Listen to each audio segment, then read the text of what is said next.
को मिस किए बिना देखने के लिए उसे सब्सक्राइब करें, लाइक करें और बेल आइकॉन दबाना ना भूलिए।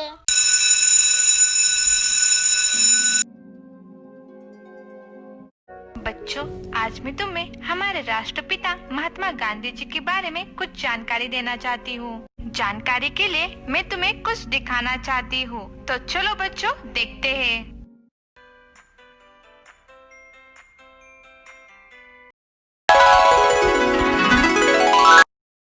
बच्चों, हमारे प्यारे से राष्ट्रपिता जिन्हें हम प्यार से बापूजी कहते हैं, उनका पूरा नाम मोहनदास करमचंद गांधी है।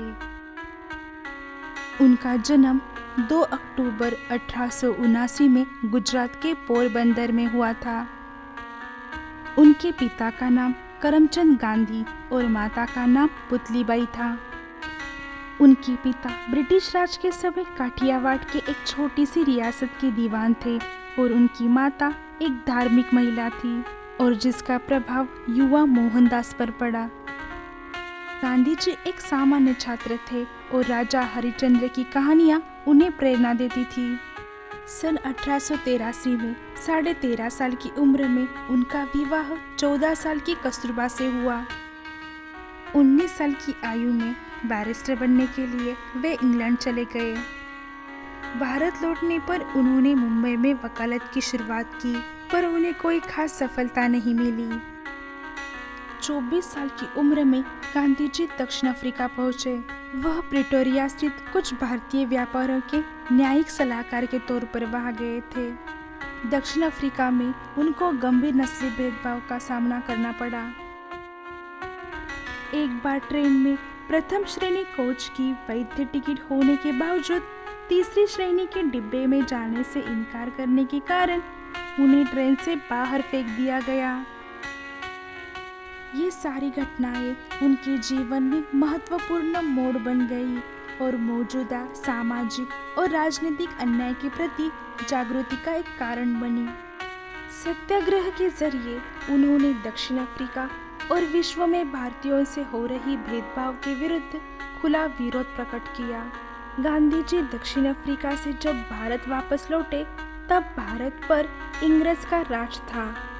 गांधी जी ने तुरंत स्वराज्य नामक एक आंदोलन को अपनाया जो केवल भारतीयों को आजादी दिलाने के लिए था।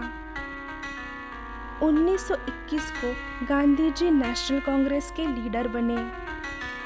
1930 को इंग्रजों ने नमक पर टैक्स लगाया, तब गांधी जी ने उसका विरोध करते हुए 400 किलोमीटर दांडी मार्च की यात्रा की और अपने हाथों से नमक उठाया और ये देखकर इंग्रजों को चुनौती मिली। फिर उन्होंने खादी से बने कपड़ों का आंदोलन छेड़ा और इससे चरखे से बनने वाली खादी को प्रशंसा मिली। गांधी जी एक सरल व्यक्ति होने के साथ साथ धार्मिक भी थे और भगवद गीता के सार पर निष्ठा रखने वाले थे। वो छुआछूत और ऐसी प्रथाओं से घृणा करते थे। वो सबको समान दर्जा देते थे। गांधी जी ने अपने जीवन की परवाह किए बिना कई बार अपना विरोध दर्शाने के लिए अनशन पर बैठे। 1939 में दूसरा विश्व युद्ध हुआ।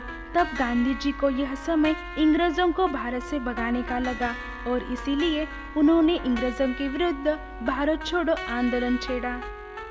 आखिरकार 1947 में इंग्रजों ने प्रभावशाली आंदोलन और गांधी जी के संघर्ष के आगे अपने घुटने टेके और भारत को आजाद किया। भारत छोड़ते समय उन्होंने भारत को 2 देशों में बांटा और इससे हिंदू और मुसलमान के दंगे भी शुरू हुए और गांधी जी फिर से अनशन पर बैठे और शांति की मांग करने लगे। 30 जनवरी 1948 में जब गांधी जी दिल्ली में एक प्रार्थना सभा को संबोधित करने जा रहे थे, तभी नथुराम गोडसे ने उनके सीने में 3 गोलियां दाग दी और गांधी जी इस दुनिया से चले गए। और ऐसा माना जाता है, हे राम उनके मुख से निकले हुए अंतिम शब्द थे। बच्चों, तुम सबको महात्मा गांधी जी के बारे में जानकारी मिल चुकी है। अब तुम सब घर जाकर अपने दोस्तों को ये जानकारी जरूर बताना।